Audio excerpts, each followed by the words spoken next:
Olá, é uma grande honra estar aqui com vocês. Me chamo Alexson Meira, está no ar o AprumaCast, você no prumo das melhores informações.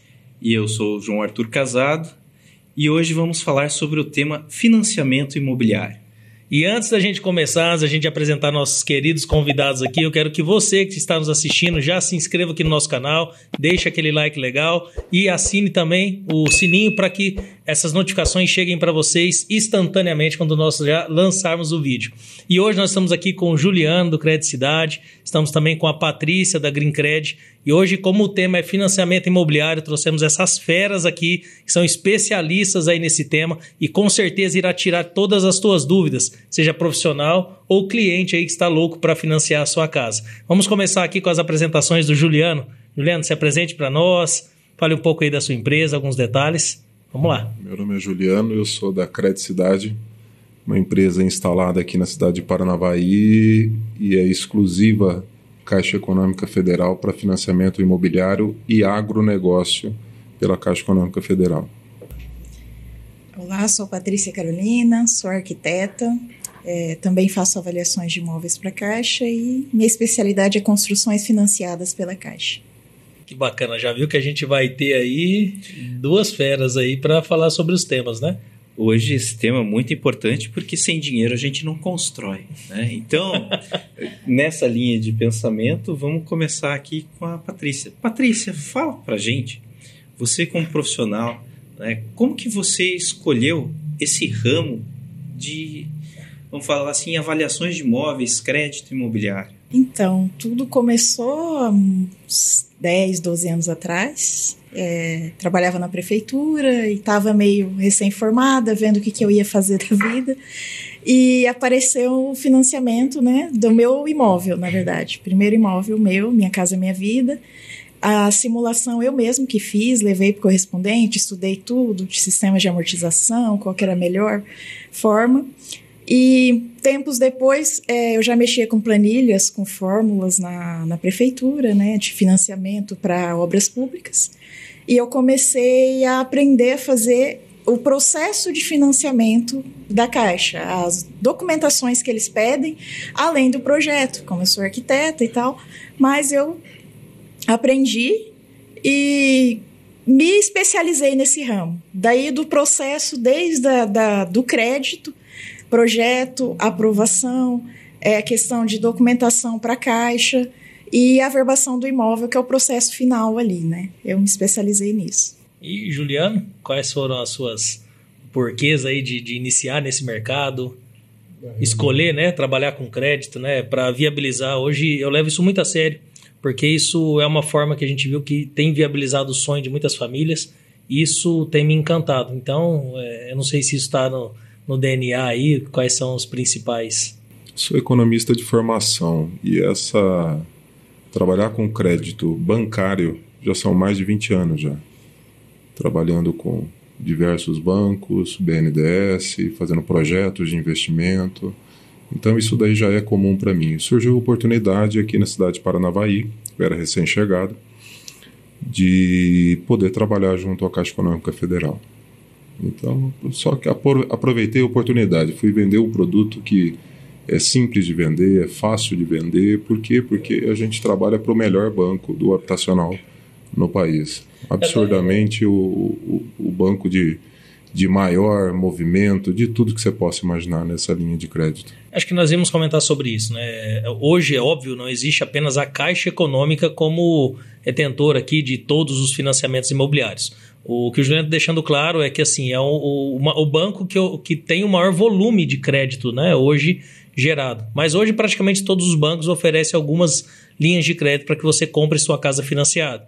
Existem algumas coisas que são exclusivas da Caixa Econômica, até quero que o Juliano complemente aqui, que são financiamentos que são exclusivos aí da Caixa Econômica, né, sobre financiamento imobiliário. Principalmente, acredito que aquisição de terreno e construção. Então, queria saber se existe alguma particularidade sobre o banco, né, a respeito aí do financiamento imobiliário. Essa questão de exclusividade, eu preferi usar um nome um pouco diferente. Por que acontece isso? A Caixa, em função do tamanho da carteira imobiliária dela, ela tem condições de ter um número suficiente de engenheiros, arquitetos e assim por diante, dentro dessa carteira imobiliária dela e poder dar um respaldo para aquele cliente que procura ela para comprar um imóvel, para fazer uma construção, para adquirir e construir. Então, isso só vem exatamente desse volume de crédito. Tá? Esse volume de crédito permite a Caixa estar em todas as cidades do país, ela mandar engenheiro para onde você quiser. Eu não tenho receio nenhum de pedir um engenheiro, seja para menor ou para maior cidade, em ter uma confiança nesse setor da Caixa. Então, não é à toa que ela faz isso, não é que é exclusivo dela. Não, é só essa palavra. Né? Ela tem um corpo técnico, né, competente para estar atuando nessa área. Você tem outras instituições que atuam nessa área também, mas eles atuam na forma de empreendimento. Então, vai se construir um prédio, Maringá, cidade próxima a nós aqui, ela tem vários empreendimentos de bancos comerciais, vamos chamar de banco comercial os outros bancos, tá? Que são uma forma de aquisição e construção também. Sim. Tá? Mas aí ela faz específico aquele crédito para aquele empreendimento. Mas aí é mais focado no cliente empresa mesmo, né? Para a pessoa física, a Caixa Econômica é o mais... Correto. É o único que faz hoje. É o único que faz exatamente por ter toda essa estrutura de poder dar esse respaldo para qualquer cliente que procurar ela.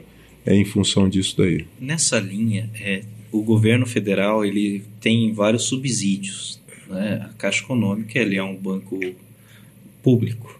Né? Então, vou passar aqui para a Patrícia, já que Caixa Econômica, banco público, tem algumas, vamos falar assim, alguns programas públicos de habitação. O Minha Casa Minha Vida é um deles. E nesse ano ele teve uma modificação. Você pode explicar para a gente qual que foi essa modificação? Como é que as pessoas aderem a ele? Então, esse ano teve uma mudança, assim, nem de longe as melhores previsões nossas não tinha nada parecido, né? A gente não previa isso. E a mudança foi o aumento do teto, né? A gente fala, até eu costumo dizer para os meus clientes, para ser mais fácil de entender, tem o teto baixo e o mais alto. Que agora o que define o teto é a renda. Então, os municípios menores, o teto é de 190 mil, Brasil inteiro, né? E aí depende da população, algumas regras, outras aí, mas pode chegar até 264 mil, de acordo com as capitais aí, né? Que são cidades maiores. E tem o teto para quem ganha a partir de 4.400 até 8 mil, de 350 mil, podendo financiar até 80% desse valor. Então, abriu aí para a classe média um leque aí de oportunidades, né? As pessoas às vezes ficavam com a renda um pouquinho maior, né? Um casal aí ganha 2 e pouco cada um, já ultrapassa já entrava em outra linha de crédito com taxa de juros muito maiores.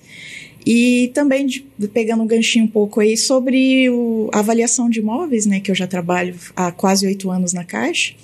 O que acontece? O volume também de serviços, né, a gente já vê desde julho aí dessa mudança um aumento aí gradativo já no volume de serviço, justamente porque está tendo mais contratações, né? E isso você como profissional do sistema, né? Exato. Você faz essa parte de vistoria. Como que funciona essas vistorias? Então, as pessoas acham que é por escolha, que é a pessoa que escolhe a cidade. A gente escolhe no credenciamento, né, que é por 5 anos, a gente escolhe os municípios que a gente, polos ali que a gente pretende atender.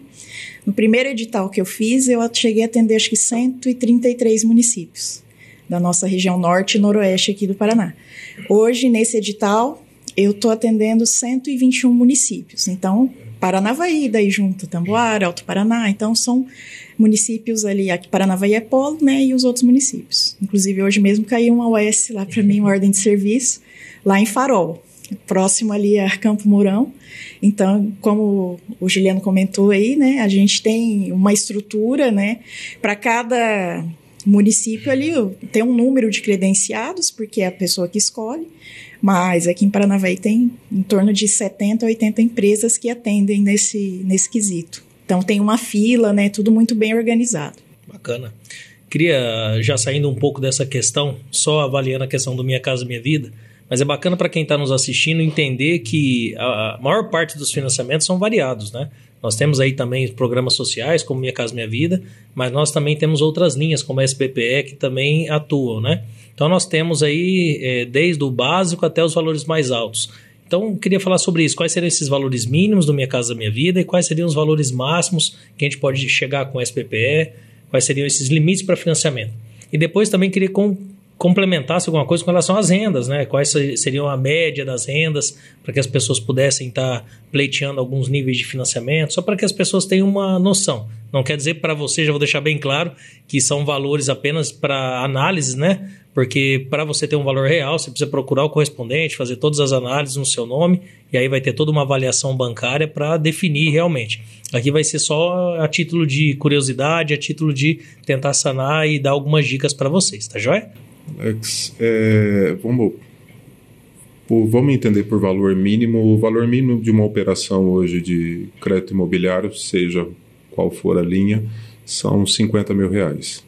Valor máximo, o máximo que a renda do cliente permitir. Então, dividido em linhas de crédito separadas. Minha Casa Minha Vida, ele vai até os 190 ou até os 350. Acima de 350 a gente trabalha com até 1,5 milhão, que é o limite do sistema financeiro da habitação. A gente pode trabalhar com pró-cotista e depois de 1,5 milhão a gente trabalha com o sistema financeiro imobiliário. São vários segmentos que cada um vão ter taxas diferenciadas. A gente pode começar com uma taxa de 4,25, que é a menor taxa hoje para o Minha Casa Minha Vida, faixa 1 em Paranavaí. Vou tomar Paranavaí como referência, tá? Mas a gente pode chegar à taxa de mais de 10,5 ao ano. Sempre que eu falar em taxa de juros, eu vou estar tratando em taxa ao ano, tá? Então, é uma taxa fixa mais uma variação da TR, né? A taxa referencial, tá?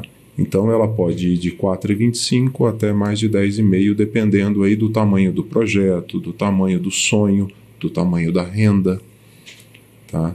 As pessoas beneficiadas do Minha Casa Minha Vida, elas têm benefícios mais interessantes, vamos dizer assim, como o funding. A gente precisa ter claro o seguinte: o dinheiro vem de algum lugar.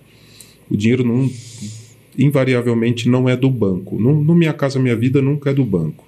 Tá? O dinheiro vem de um fundo. Que fundo? Fundo de garantia, o FGTS. Tá? Então, o FGTS empresta, tá? Concede descontos e a Caixa vai administrar aquilo lá, recebe por isso, lógico, tá? E depois tem que devolver integralmente aquilo que ela pegou emprestado para aquele determinado cliente. Tá? Além de receber essa taxa de administração, ela também é responsável por toda a gestão daquele dinheiro. Então, o fundo de garantia, que é extremamente importante, eu acho que as pessoas no país ainda não têm noção do que é o fundo de garantia. Quando ele foi criado, né, teve toda uma situação assim, eu posso estar muito enganado, 64, alguma coisa assim, tá? Mas ele é especial para o país, ele é importante para o país, é importante que a gente mantenha esse legado do fundo, porque não só ele financia o maior empreendimento imobiliário do mundo, que é o Minha Casa Minha Vida, vou chamar desse jeito, empreendimento imobiliário, né? Mas também ele financia o nosso esgoto, a nossa água, sabe? Projetos que são custosos, vem tudo do fundo de garantia, tá? Eu acho que eu acabei fugindo um pouquinho do que você queria, tá? Mas só para ele é um acelerador, isso, né? Ele é um acelerador. Com certeza. A gente precisa do fundo de garantia, a gente precisa que o fundo retorne esses dinheiros, esse recurso emprestado para as pessoas para poder adquirir novos, usados, construção, isso tudo, ela tem que voltar para o fundo. Porque é do trabalhador, né? Esse dinheiro, exatamente, né? Exatamente, perfeito. Tá? Então, mas voltando àquilo que você tinha me questionado, então a gente pode trabalhar 4,25 até 10,5 e aí um pouco mais, tudo depende, porque a gente pode trabalhar hoje com financiamento de imóvel comercial, as pessoas não sabem muitas vezes disso. A gente pode trabalhar com financiamento só de terreno, é bem interessante também. Às vezes, se você não quer pagar diretamente o terreno para a loteadora, que às vezes fica um custo um pouco maior, o financiamento imobiliário é muito interessante. Você financia até 70% do valor do terreno, tá? Com uma taxa também interessante, tá? Não no Minha Casa Minha Vida. Aí a gente trabalha com uma outra linha de crédito um pouco mais custosa, vamos dizer assim, tá? O Minha Casa Minha Vida você tem imóvel novo, imóvel usado, aquisição e construção ou construção em terreno próprio. Então a gente tem taxas de 4,25, vai trabalhar com taxa máxima de um pró-cotista, que são nomes relativos, né? As pessoas não precisam guardar isso daí, deixa o trabalho para a gente. 4,25 até 9,01 sempre ao ano, tá? Então assim, são taxas interessantes, são taxas subsidiadas, alguém paga isso. Sim, o governo está participando, o fundo de garantia está participando, o cliente participa de certa forma também, tá? Depois a gente vai conversar um pouquinho sobre a análise de crédito e eu vou comentar sobre isso também, que o cliente também participa, se ele paga mais ou paga menos de taxa de juro, é em função mesmo da análise de crédito dele, tá? Isso as pessoas precisam ter ciência disso. Quero acho que dar mais um gancho, já que a gente já foi numa parte um pouquinho mais técnica aqui. Nós comentamos que nós temos aí o financiamento, uma taxa fixa, né? E nós temos a variação da TR. Porém, essa carteira ela parece ser um pouquinho mais diversa, né? Eu vejo que existem várias opções no mercado e eu vejo muitos clientes meio perdidos, né? Porque tem valores que aparentemente parecem ser mais atrativos, só que em alguns momentos parecem ser algumas armadilhas de acordo com a renda da pessoa. Então, assim, existe alguma coisa? Porque nós temos o quê? Opções por financiamento de poupança, nós temos opção IPCA, nós temos várias opções. Queria que falasse um pouquinho dessa mescla, né? Nós temos várias opções de crédito, né? Nós não temos apenas um modelo, né? Que a pessoa vai lá e já é escolhido. Nós temos outras tabelas também, nós temos tabela SAC, tabela Price, que isso aí modifica muito a estrutura. O cliente ele precisa ter pelo menos sair daqui desse nosso podcast com pelo menos essa dúvida tirada, né? Não quer dizer que ele vai já identificar qual que é melhor para ele, até porque eu acredito que essa é uma boa função do profissional, até por isso que é bacana, a gente já trouxe 2 pessoas sérias justamente para que vocês entendam isso, que é importantíssimo você estar frente a pessoas que realmente estejam preocupados com a saúde financeira da sua família, para que você não entre em um risco de crédito, não entre em um potencial endividamento, né? Essa é uma grande preocupação minha. Quando sento uma família na minha frente, a gente já direciona para profissionais como o Juliano, para a Patrícia, justamente por saber que eles são pessoas que vão avaliar o crédito, não vai deixar você cair nessas armadilhas. Então hoje a gente vai dar mais uma pincelada sobre isso para vocês tentarem entender um pouco disso, né? Quais são essas variações, essas possibilidades, essas diferenças nos juros, né? Porque às vezes o que atrai a pessoa é essa questão do valor parecer ser menor inicialmente, mas o que eu comento como armadilha não é para você entender que é algo irregular, algo ilegal. A armadilha é como flutua o crédito, né? A forma com que ele pode subir ou baixar e você não conseguir controlar isso e a sua parcela, a sua renda ali pode ficar comprometida, né? E tem opções, né, mais seguras, né, que é o que a gente geralmente oferece, né, alguns créditos mais seguros, só para o pessoal poder entender aí, Juliano. Vamos trabalhar, são 2 frentes diferentes. A sistema de amortização, então nós temos 2. Amortização é como eu devolvo aquele dinheiro ao banco. Como eu vou mensalmente diminuir a minha dívida. Peguei R$100.000, como que eu devolvo os R$100.000? Vou devolver em 10 anos, 15 anos, 20 anos, 30 anos, 35 anos, que é o limite máximo, dependendo também da minha idade, tá? A idade do tomador é importante. Existe dentro das parcelas que as pessoas pagam um seguro de vida e de invalidez permanente. Tá? Ele é obrigatório, o sistema financeiro ele obriga que tenha esse seguro e está mais do que correto também, são financiamentos extensos, então é necessário isso, né? A gente sabe que isso vai vir a ocorrer em algum momento, ele até dá essa tranquilidade para a família. Então a parcela ela é composta de uma parte de amortização, que é aquilo que eu devolvo, uma parte de juro e uma parte desse seguro. tá? As pessoas que têm uma certa idade, elas têm que fazer com um prazo menor o processo de financiamento delas. Por quê? Não pode passar de 80 anos, 5 meses e 29 dias. Questão de seguradora. Tá? A seguradora, a partir desse momento, ela já não tem mais seguro a oferecer, então já não pode mais contratar. Só para ficar claro, então, a pessoa ela tem que ter um entendimento de que a idade dela é importante. Se eu tenho 50 anos, eu tenho ainda 30 anos para financiar. Se eu tenho 60, já ficou 20 anos. E aí que algumas pessoas sempre me perguntam isso é bem bacana de frisar, né? Porque a pessoa tem lá 70 anos, ela fala assim, eu quero financiar uma casa. Eu posso? Não, pode, só que provavelmente você vai ter que ter uma renda maior, né? Vai ter, porque as parcelas, o número de parcelas será reduzido e isso vai impactar, né? Impacta bastante e às vezes reduz bem o crédito, o montante do crédito a ser tomado, tá? Isso é normal, isso acontece bastante, é um cuidado que a gente toma. Quando chega dentro da empresa, a gente já procura perguntar algumas coisas, a gente faz um bate-papo ali com a pessoa. Eu não gosto de chegar pedindo documento, não, eu prefiro que ela sente na minha frente e eu possa ouvir um pouco ela, fazendo uns questionamentos bem pontuais, assim, para que eu possa entender a realidade dela. A realidade dela não é a minha realidade. Eu também, ela chegou lá sem informação nenhuma muitas vezes. Então eu preciso tomar um cuidado com o que eu falo, da forma como eu peço as coisas, também para não gerar um estresse na pessoa e toda essa situação, tá? Mas a idade é importante, sim. E voltando na questão do sistema de amortização, nós temos dois, o saque e o price. Como eu tinha falado, é a devolução do recurso. Então eu posso devolver menos todos os meses, é o price. Eu devolvo pouquinho todos os meses. Por consequência, minha parcela é razoavelmente menor.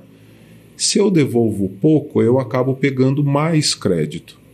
Tá? Então, para pessoas de rendas menores, que se encaixam dentro do Minha Casa Minha Vida, vou falar um número que talvez não seja bem isso, mas bem próximo a isso. No mínimo 90% pegam a price. Por quê? Elas precisam de parcelas menores mensalmente, só que com valores de crédito maiores. Tá? Então, elas acabam optando pela price. Elas devolvem menos todos os meses ao banco. As pessoas que fazem opção pela saque, elas devolvem mais. Por consequência, pagam menos juros por isso, mas também acabam pegando menos recurso do banco. Elas têm um poder aquisitivo melhor. Eu acredito que assim, só para ver se a gente consegue clarear aqui, como a gente tem o Minha Casa Minha Vida, que ele é bem focado em renda, eu acho que é isso que a gente está querendo deixar claro. O Minha Casa Minha Vida, por ser um programa social, ele está querendo beneficiar quem tem renda menor. Então, quando a gente trata de uma pessoa que tem uma renda menor, automaticamente restringe um pouco o crédito, né? A gente já tem um crédito ali um pouco limitado. Só que quando eu aumento a renda desse indivíduo, a minha taxa de juro tende a subir. Né? Então, assim, essa conta que eu já fiz ela várias vezes e você muitas vezes consegue observar que se torna muito mais atrativo o financiamento dentro da Price com uma renda reduzida. Ele é muito mais interessante, te gera um juro bem menor do que uma renda mais alta, uma renda ali de 3.000 e cacetado, 3.500, já vai dar aí um juro um pouquinho superior, que é onde você pode utilizar a opção da saque, né, sem tomar todo esse crédito, né, onde você vai poder tomar o máximo de crédito, mas você vai ter que aumentar a renda por conta do valor da parcela. E automaticamente essas contas ali, elas vão favorecer, né? Então, quem tem menos renda vai tender a usar a Price, acho que é isso que deu para ficar claro. Quem tem um pouco mais de renda pode optar entre as duas, né? Que eu posso escolher tanto a Price quanto a saque. Aí vai de uma escolha da família, qual que é melhor para ela. Queria que você deixasse a sua opinião, qual que você acha melhor entre as duas. Eu acho que eu sei, mas deixar você responder. Sempre a saque. Sempre. Mas a gente tem que saber também que tem hora que não cabe no orçamento. O meu financiamento é na Price. Para você ver, não é incoerente o que eu estou falando. Você sabe por quê? Porque quando eu fui financiar, eu não conseguia adequar a minha parcela ao que eu queria na saque. O que eu fiz? Em vez de colocar em 30 anos, eu já reduzi para 264 meses. Eu adequei. Então eu reduzi um número substancial de parcelas para adequar aquele orçamento daquele imóvel que eu queria e não ia dar para mim fazer pela SAC. Não, eu não ia aguentar mensalmente fazer pela SAC. Eu falei, eu pego o mesmo crédito, eu reduzo meu prazo e vou trabalhar com a Price. Pronto, fechou. Então, não é incoerente isso, porque a gente pode trabalhar essas situações, tá? Sempre a SAC, com certeza, porque ela retorna mais. Retorna mais, paga-se menos juros, isso é óbvio. Tá? Se eu te pago antes o que eu estou te devendo, eu vou te pagar menos juros.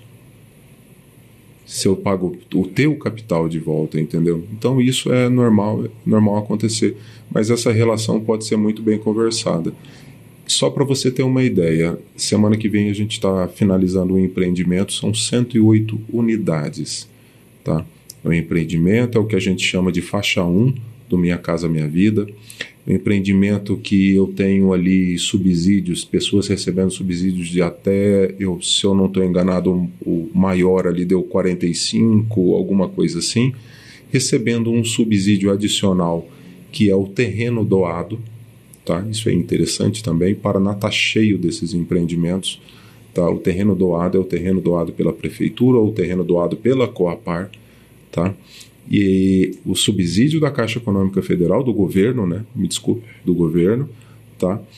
E mais um subsídio da Coapar de R$20 mil hoje, tá? Então tem pessoas que financiam um imóvel, elas estão financiando 60, 50, 70, alguma coisa assim. Parcelinha baixa, top, dos 108, eu te falo com certeza, porque eu tomo conta de todos. Eu tenho tudo planilhado que passa dentro da empresa.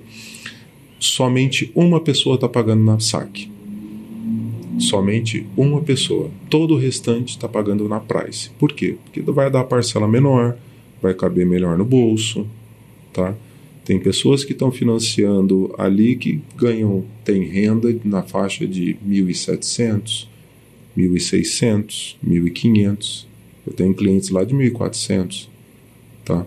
Mas ele está sendo direcionado para um imóvel, ele está comprando o imóvel porque é uma escolha dele, tá?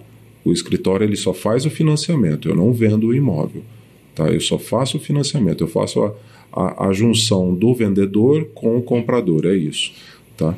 Então ele está comprando o imóvel, que ele está conseguindo pagar tudo ele está tendo todos aqueles subsídios com uma renda de R$1.400, R$1.500. Conheci todos, já estive nessa cidade, não é aqui na cidade, tá? Aqui em Paranavaí vai sair esse mês também. Hoje foi liberado, hoje está sendo finalizada a contratação também, pelo menos a parte do meu escritório, né? Liberou, era umas 3:30 da tarde, fiquei até um pouquinho mais tarde hoje para colocar todos. 30 unidades ali no Sumaré, também nessa configuração, nessa forma também, mas todos na Price, tá? Dessas 30, todos na Price. Olha só que legal. O que o Juliano trouxe aqui, eu quero já deixar bem claro para vocês, são as várias opções que você, como cliente, tem para adquirir aí o sonho da sua casa, o sonho da casa própria. Nós temos aqui a situação principal que as pessoas mais conhecem, que é você ir na rua, ver uma plaquinha de venda-se, ir lá e comprar uma casa de um cliente, de um construtor final ali, né? Mas nós também temos essas opções de empreendimento, que daí eu não sei se a gente vai clarear isso um pouquinho mais, mas é uma parceria entre prefeitura, construtora, a questão da venda, ela não fica exclusiva da construtora, né? Nesse caso do empreendimento, nós temos aí uma contrapartida da prefeitura ou não? Não, nesses que estão saindo, não. No faixa 1? A prefeitura não necessariamente atua em todas elas. Tá? Ela pode, em alguns casos, atuar e tem alguns casos que não atua. Infelizmente, aqui a gente não tem nenhum recurso ou nenhuma área disponível para Paranavaí. A cidade, há poucos meses, fez um levantamento, né? Fez um chamamento, vamos dizer assim, a população compareceu bastante, mas ainda depende de uma série de acertos, né? Questão de área, questão de projeto, então tem uma série de coisas. A Caixa Econômica está disposta a isso, tem dinheiro do governo para isso, tá? Mas isso demora um tempo. A preocupação para o pessoal seria cadastramento. É possível fazer esse cadastramento para o faixa 1 ou não? Cadastramento eu digo no Aquapar, cadastramento como eu comentei na prefeitura, isso existe, tá acontecendo, ou ele tem que procurar a construtora que vai fazer o empreendimento? Como que está esse cadastramento? Ele, no site da Coapar, ele vai ver que existem diversas cidades lá e ele já vai procurar um empreendimento. A partir do momento que você escolheu a cidade ou o empreendimento, você completa aquele cadastro, ele sai ali o nome da construtora. Aí a pessoa já pode entrar em contato com a construtora, ter mais detalhes, poder passar por uma análise de crédito. É nesse momento que nós vamos estar analisando o crédito.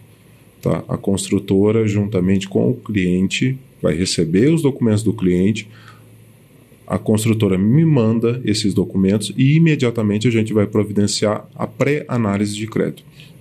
Vou verificar restrições cadastrais, vou verificar crédito máximo, vou colocar dentro dos valores daquele imóvel que ela escolheu e vou retornar para a construtora poder fazer a negociação. A primeira negociação é feita entre ele vai no site da Coapar, se cadastra, verifica quem é a construtora e entra em contato com a construtora. Tá? Aí vai fazendo o meio de campo. Construtora, cliente e correspondente bancário, no caso a Credicidade. Então, no caso, esse seria o caminho que a família precisa percorrer, né? Ela não vai encontrar essa construtora, ela só através do site que você vai conseguir ter acesso, né, a quais são os empreendimentos. O que pode acontecer é você verificar que na sua cidade não tem nenhum empreendimento acontecendo. É meio difícil, mas pode acontecer, né? De estar sem empreendimento rodando no momento. Então, recapitulando mais uma vez, você pode comprar uma casa aí direto na rua aí de um construtor, uma pessoa física que está construindo, né? Normal. É o que eu vejo na nossa região mais acontecendo. Só que você não pode esquecer que existem outras opções. E como o Juliano comentou, o empreendimento vem para ajudar ainda mais as famílias. Então você pode ainda ter aí uma boa casa, pagando uma parcela ainda muito mais reduzida, porque o subsídio aqui ele aumenta um absurdo. Então você pode ficar esperto com essa outra opção que você tem também. Então não precisa ficar amarrado em uma opção. E você também tem uma opção agora, que o João Arthur Casado vai passar a bola para a Patrícia, que é sobre as... Não, vou perguntar aqui para a Patrícia a especialidade dela, né? Que seria falar sobre aquisição e construção. Explica para a gente como que funciona essa linha de crédito e para que as pessoas buscam ela.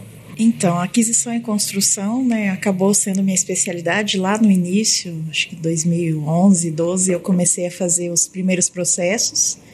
E ela atende muito bem as famílias aí que, às vezes, tem 3 opções, eu costumo dizer, né? Que tem o terreno e não sabe ali o que fazer, né? Como que vai construir, e aí onde vem a análise de crédito. Sempre quando a pessoa senta ali para falar comigo, primeira coisa, eu falo, vamos fazer a análise de crédito para ver quanto de financiamento e mais a entrada que ela tem ali, para a gente definir o tamanho do projeto. Porque às vezes a pessoa sonha com uma coisa, mas não está na realidade dela. Tem a pessoa que quer fazer a aquisição do terreno e a construção, que também é possível na Caixa. E tem aqueles que também iniciaram a obra e por algum momento, falta de recurso ali, parou. E também não sabem, né, não tem muitas vezes a informação que dá também para fazer o término dessa construção pela Caixa. Tem umas regrinhas ali, mas eu já fiz algumas, inclusive aí, pessoas que ficaram por 2 anos para lá e para cá sem saber que podia fazer esse processo. Então, a gente fala que sai a preço de custo, porque, né, não vai ter ali o que a gente fala de o lucro, né? Quem está vendendo ali e constrói um imóvel pronto para vender, ele tem um lucro ali. Então, nesse caso, a pessoa vai ter o recurso, vai vir em parcelas, né, de acordo com o cronograma da obra, tem uma série de fatores ali, de documentos para fazer, mas ela vai contratar a mão de obra, daí ela tem a opção de contratar uma construtora ou fazer por conta, contratar ali pedreiro, pintor e fazer ali a gestão da obra, juntamente com o seu profissional, né, engenheiro, arquiteto, até técnico de edificações, dependendo da metragem ali também pode. E é um processo muito, assim, é burocrático, mas como eu mexo todo dia, meus atendimentos em média é 2 horas, explicando, as pessoas saem de lá assim, nossa, eu vou lembrar de tudo isso. Eu falo, não, eu te expliquei tudo para você depois, né, não ficar, a Patrícia não me falou. Mas a hora que estiver fazendo o processo, né, o passo a passo ali eu vou falando, agora é hora disso, é hora daquilo, né, a documentação, agora nós vamos mandar para a Caixa, agora vai vir o engenheiro, agora tem as medições, agora você vai receber a parcela e tal. Então, é um processo que eu fiz muito e 90% aí dos processos que eu já fiz é Minha Casa Minha Vida. Eu fiz aí nos tempos áureos aí que praticamente com os 80% de financiamento que o banco libera, a pessoa praticamente construía o seu imóvel, né? Hoje a realidade é um pouquinho diferente, mas é muito, muito bom esse processo, é indicado tanto para Minha Casa Minha Vida quanto para o SBPE, que é a linha de crédito aí para imóveis maiores, né? Tem alguns em andamento aí também. E sem dúvida uma das melhores opções em relação, de repente, que a pessoa não, se tiver tempo ali e não tiver com pressa, né, de ter o seu imóvel, ela vai ter a sua casa personalizada, né, de acordo ali com a realidade da família, o que ela precisa, terreno, né, geralmente em terreno sozinho, então a pessoa vai ter ali uma opção de quintal maior, futuras ampliações, então tem bastante diversidade nesse processo. Caramba, vocês perceberam que é uma opção fantástica que a Caixa oferece, né, através do aquisição de terreno em construção ou construção em terreno próprio. O que a Paty deixou claro aqui para nós é que nós temos a opção de você economizar com essa opção, né? Porque quando eu vou comprar uma casa pronta, eu tenho vários fatores que englobam ali, né, que adicionam ao custo de uma construção. Eu tenho a parte de corretagem, a parte de corretor imobiliário, eu tenho a parte do lucro da construtora, e você pode você mesmo fabricar a sua casa. Então você pode economizar aí de 30% até 40%. Então não é brincadeira, né? A Paty também tocou num ponto sensacional, que é a questão da personalização. Você imaginar que cada cantinho da sua casa pode ter o seu jeito e funcionar ali de acordo com a realidade da sua família, né? Conforme você atende seus amigos, tudo, a casa é personalizada para isso.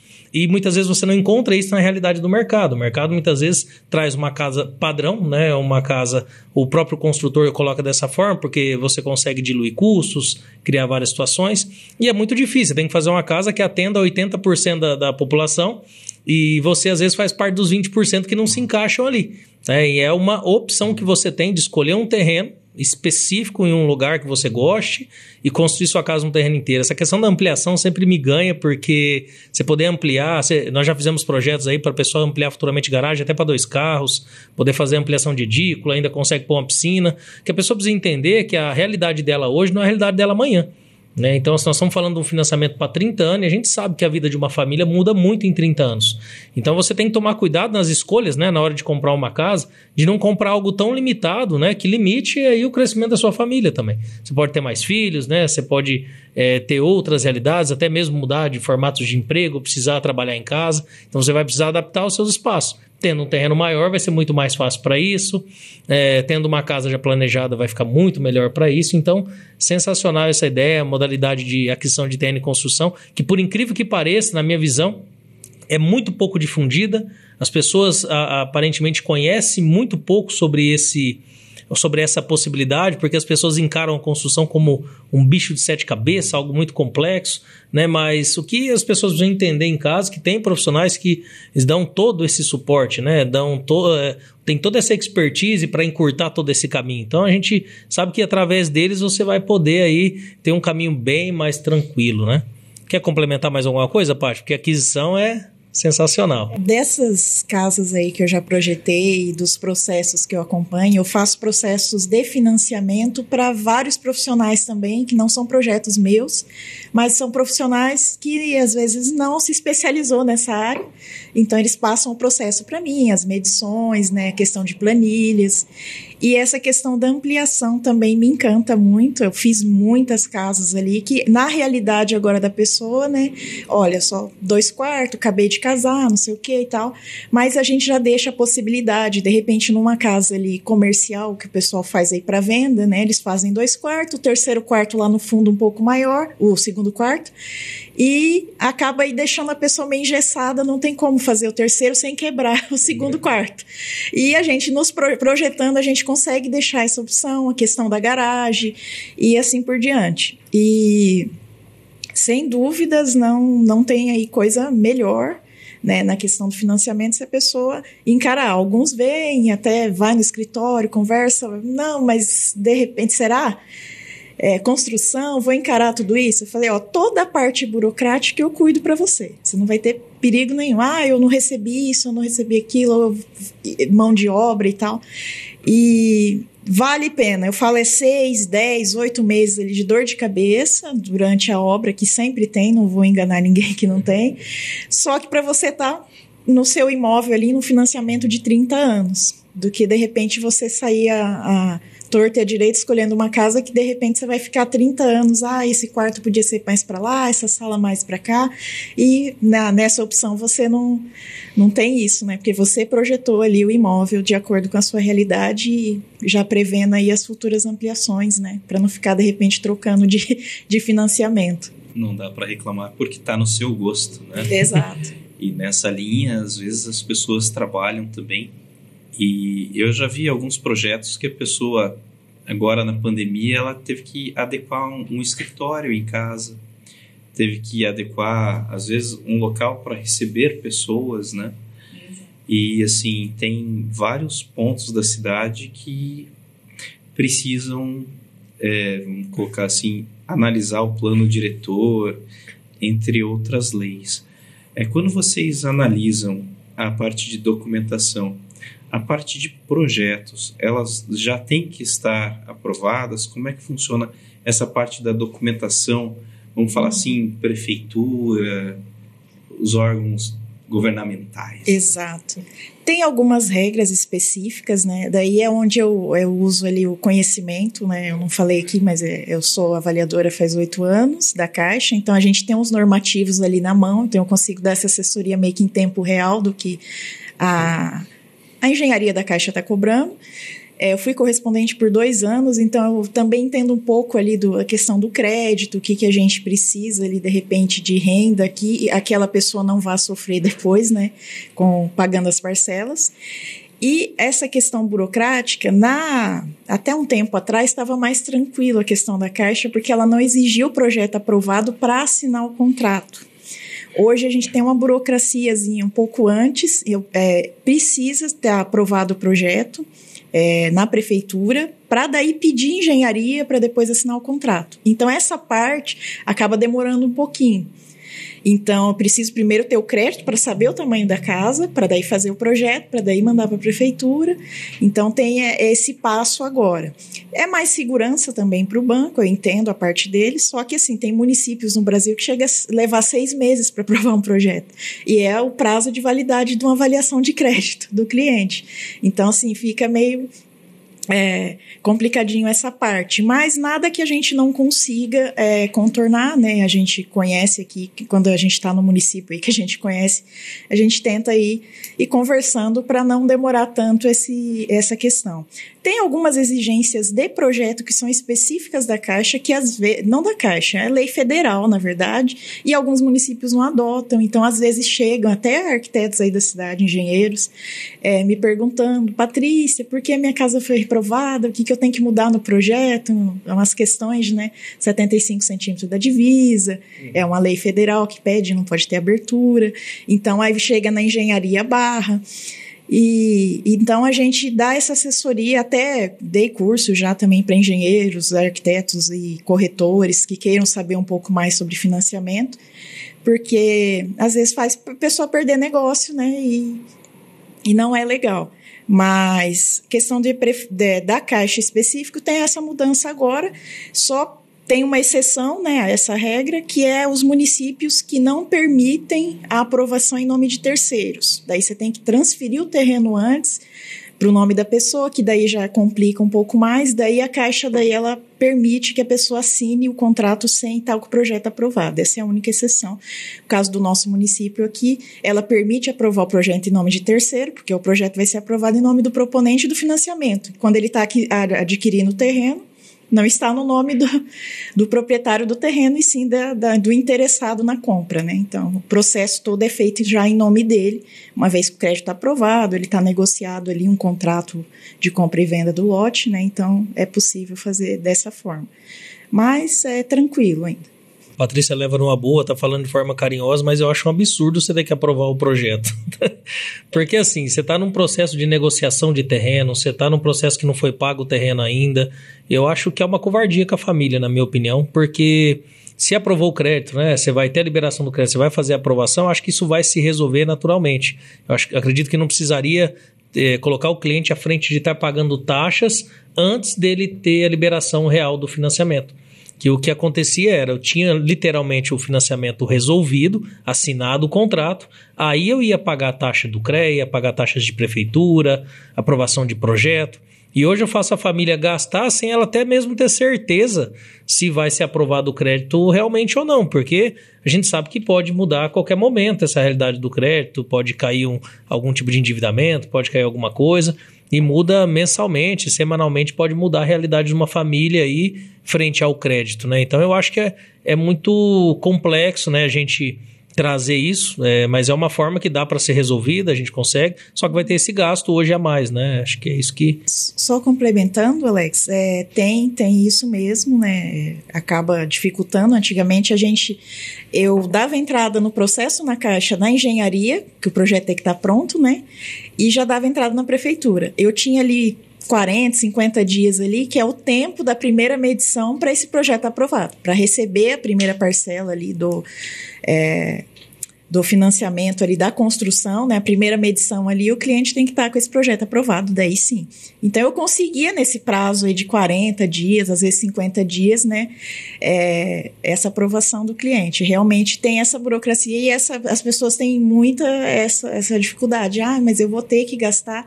E tem a questão também da taxa de juros. Depende do crédito aprovado ali do cliente. Se tiver uma mudança de taxa antes da assinatura, ele vai cair naquela taxa que estiver vigente no momento da assinatura. Então, se a taxa subir, infelizmente, às vezes até o crédito reduz um pouco, porque a taxa subiu, né? Então, tem esse risco, realmente, sim.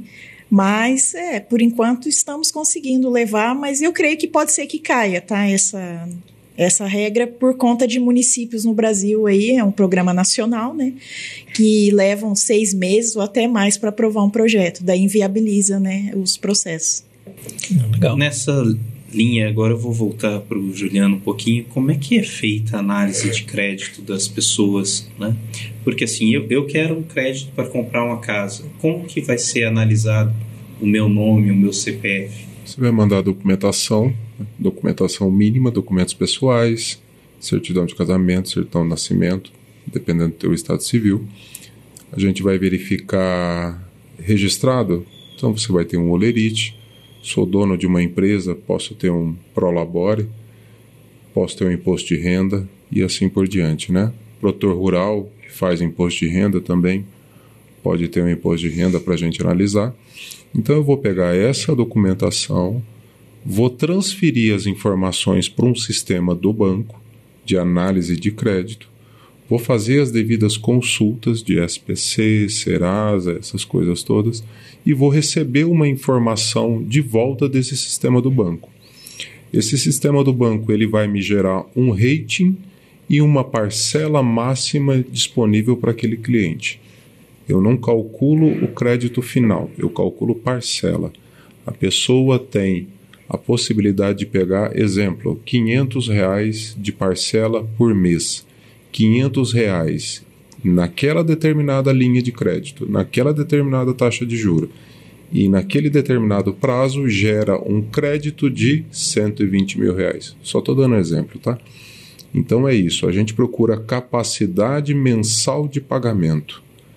Tá? As pessoas não têm muitas vezes essa noção, elas acham, o banco me liberou 150, 200, liberou isso, liberou aquilo. Não, o banco te liberou uma parcela de 500, 550, 600 reais, 700 reais, R$1.000, R$2.000, assim por diante. É a tua capacidade mensal de pagamento. É isso que eu converso com meus clientes. Até onde a tua renda quer chegar? Até onde você quer pagar por mês? Porque não adianta, tá? Vamos ser sinceros. Tem muita gente que chega, graças a Deus, é bem menos do que a grande maioria, tá? Às vezes pleiteando uma casa que não cabe no bolso dele. Que é óbvio que não cabe. A gente gostaria, tá? E outra coisa, até para tocar nesse assunto também, é interessante saber que fazer um financiamento por 30 anos, você não vai ter que passar 30 anos pagando aquele financiamento. Negocia a tua casa depois, coloca ela num outro negócio, daqui 10 anos tua casa vai ter valorização. O imóvel, 10% ao ano, brincando em Paranavaí, valoriza. Ele vai ter valorização, ela vai valer mais, você já está pagando, você já vai ter um valor de saldo devedor menor. Então vamos trocar. Daqui 10 anos você vai estar ganhando mais. Esperamos, né? Proporcionalmente também. Então vai trocar o teu imóvel. Vai fazer a troca. Não fique imaginando que vai passar 30 anos. Todos os outros países, a grande maioria, eles não pensam isso. Eles trabalham exatamente dessa forma. Faz um financiamento, depois faz o outro, pega aquele lá e vai quitando com o próprio recurso do banco e vai embora. Sabe? Não vamos se limitar. Eu não posso comprar uma casa hoje de 200 mil. Tudo bem, vou comprar uma de 150. Daqui 5 anos, se eu puder, ótimo, então eu vou lá e vou fazer. Ah, mas eu fiz meu financiamento de 30. Pô, calma aí. Vamos negociar, você vai estar ganhando mais, você pode mais, tua casa que era 150 já está valendo 200 agora. Então você já não vai querer mais uma casa de 200, você vai ir atrás de uma casa de 250. Sabe? Então essas coisas é importante as pessoas terem essa noção. Tá? E na análise de crédito, como eu havia comentado, a gente vê capacidade de pagamento mensal. Por quê? Porque é um financiamento de longo prazo.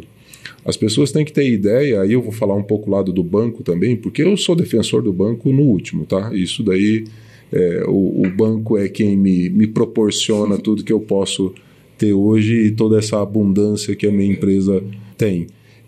O que acontece? O banco está olhando garantia. Ele está olhando aquele crédito a longo prazo. Ele está olhando... Existe uma parte contábil que as pessoas não sabem, tá? Que um cliente... A gente tem uma escala de rating. Nós não temos um score como tem o Serasa, né? Ah, meu score é quase 1000. Não, minha preocupação não é o teu score quase 1000, é o meu rating que vai de A, do melhor, tá? Até E. O A, o B e o C eu contrato. D e E eu não contrato, tá? O próprio sistema do banco barra isso daí. Por que existe esse rating? Porque o cliente A, contabilmente, o banco tem que separar uma parte menor do financiamento. Todo financiamento habitacional, todo financiamento, vamos dizer assim, seja de um carro ou de qualquer outro, contabilmente o banco tem que separar na sua contabilidade, tá? Isso ela só pode vender para aquele grupo, seria isso? Não, eu não vou saber qual resolução ou o que exatamente. É para que se tenha uma segurança com aquilo lá. Você imagina o banco só emprestando. Para crédito ruim, né? E não tendo respaldo, e amanhã ou depois? Né? A poupança, posso estar falando uma besteira, eu acho que é R$200 mil, então até R$200 mil os bancos têm um fundo para isso, tá? Algo assim, eu não me falha a memória agora. Então, contabilmente dizendo, todo financiamento ele tem que ser separado uma parte do dinheiro do banco, isso gera custo, isso entra dentro do custo da linha de crédito, ele tem que separar, seja 5 mil, seja 10 mil reais, seja 20 mil reais, seja 30 mil reais, daquele valor de financiamento contabilmente. Tá? A partir do momento que ele separa esse dinheiro, ele está perdendo de ganhar em cima disso daí. Ele está perdendo de atender mais 1, mais 2, mais 3, mais 10 clientes e assim por diante. Então, o que vai determinar? Eu, banco, separo mais dinheiro ou menos dinheiro? O rating do cliente. Então, o cara com rating A, um cara que teve um ótimo histórico durante um bom histórico, vamos colocar assim também, não precisa ser ótimo, também não é desse jeito, teve um bom histórico durante a sua vida ali, alguma coisa assim, tá? E outra coisa, é engessado essa análise de crédito, tá? A gente sabe mais ou menos como é que funciona, mas são dados ali que cada banco tem a sua análise. Caixa Econômica, Banco do Brasil, Bradesco, Itaú, cada um tem a sua forma de analisar o crédito, tá? Melhor ou pior, mas cada um tem o seu jeito de fazer isso. Então é tudo muito engessado e essas coisas eles não abrem, só técnicos para poder, né, técnicos do banco, de uma área específica do banco, para poder ter essas informações. E fora que são mais de 200 variáveis e assim por diante, tá? A pessoa que tem um rating A, o banco, ele obrigatoriamente, exemplo, eu vou ter que deixar desse cliente com rating A só R$10.000 do financiamento dele parado na minha contabilidade. Poxa, ele me dá um custo menor. Então eu posso proporcionar talvez uma taxa de juros melhor para ele em financiamento. Aí eu estou falando de financiamentos, não Minha Casa Minha Vida, eu estou falando de financiamentos maiores, tá? Para ter essa diferenciação. Um cliente risco B. Eu tenho que deixar, banco, tenho que deixar mais dinheiro parado. Poxa, eu tenho que deixar mais dinheiro parado. A probabilidade daquele cliente não me pagar ele é maior, então eu vou ter que tomar mais cuidados com isso. E assim por diante. Um gerente, quando você vai até na frente de um gerente, ele vai olhar o teu crédito que a nossa empresa fez o cálculo, né, colocou nos sistemas do banco, ele está olhando tudo isso. Ele sabe já a possibilidade, a previsibilidade, e é isso que o score do Serasa fala também para a gente, tá? Então, assim, eu tenho um score 1000, né? O pessoal só pensa numa parte, mas não entende o outro lado do que é um score, do que é um rating, tá? Então, assim, a previsibilidade de você pagar uma conta é maior, mas ela também pode mudar. Mês seguinte ela pode mudar. Tá? 2 meses, 3 meses, 4 meses, 5 meses, assim como o rating de uma pessoa que está dentro do banco já com financiamento habitacional já pagando. Ela pode ter começado com rating A, de acordo com a forma dela estar pagando, se o banco perceber, ela atrasa 1, 2, 3, ela atrasa X dias, ela vai isso, ela faz aquilo, o banco tem que começar a pegar dinheiro dele, limpo dele, e começar a colocar contabilmente parado para poder garantir aquela operação de crédito. Tá? Então tem toda uma situação por aí. Uma outra situação que é muito importante, eu tomo muito cuidado com isso, e eu ressalto muito isso, o que o banco quer quando está olhando, quando o imóvel está aprovado, não está aprovado, sabe, um projeto é isso, o projeto é aquilo, precisamos. Ele está pensando na garantia. Ele está olhando, como que é o termo que eles usam? O seu imóvel como se pronto estivesse. Ele vai valer X. Como se pronto estivesse. Calma aí, vamos dar uma pensada nisso. E se daqui 12 meses, do mesmo jeito que a coisa às vezes não acontece de uma forma para tomada do financiamento, e se daqui 12 meses ele só tem lá meia dúzia de pilar levantado e pronto, cadê a garantia do banco? Aí ele joga aquilo lá para perdas, é isso que vai acontecer. Aí eu estou falando contabilmente dizendo também, não sou contador, sou economista por formação, mas eu gosto de ressaltar isso daí, porque existe toda uma coisa por trás.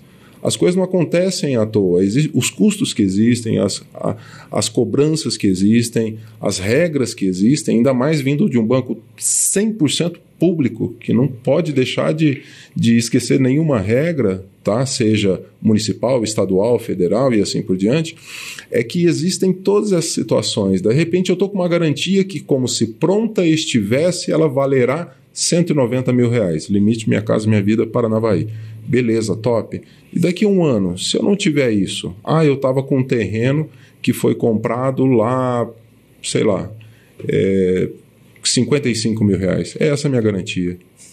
E eu investi, eu coloquei dinheiro, e eu coloquei funcionário, eu paguei o meu CCA, tá? O cliente não paga pela avaliação de crédito, isso é importante dizer também, tá? Não paga e não pode pagar, tá? Isso é uma regra do banco. Gastei com o meu correspondente, gastei com o meu funcionário, com o meu gerente, com o meu atendente que atendeu aquele cliente várias vezes, aquele cliente está direto na minha agência, na minha fila, tá? Banco não gosta de fila. Eu sei que é estranho falar isso, sabe? Mas banco não gosta de fila. Banco, exatamente, o que a gente usa muito celular, isso, aquilo. A gente está passando ainda por uma transição. A pandemia ainda veio para acelerar um pouco isso daí, infelizmente, né? É um assunto complicado, mas as coisas vão acelerar mais e, né? Deus abençoe que a gente não precisa jamais entrar dentro de um banco. Ou fale com um gerente através de um celular só, ali, de uma conversa de WhatsApp, tá? Então, tudo isso é pensado nessa situação. Onde que eu vou ter minha garantia? Que taxa de juros que eu posso dar? Eu posso dar uma taxa de juros melhor? Eu posso, mas eu vou ter tranquilidade? Não, eu não vou. O rating do cliente já não é legal, sabe? Então, todas essas situações estão por trás de uma análise de crédito. Então, basicamente, quando a gente faz uma análise de crédito, eu vejo a capacidade mensal daquele cliente, que hoje pode ser 1.000. Mês que vem pode ser 1.200. Mês que vem também pode ser 800. Eu tive problema com uma obra que o cliente estava ainda no estágio de aprovação de crédito. Se não me engano, como a obra já estava acontecendo, ele passou em loja de material de construção e, vamos falar assim, pegou o cartão e começou a comprar tudo no cartão, né? Aí entra aquela questão que você falou da parcela.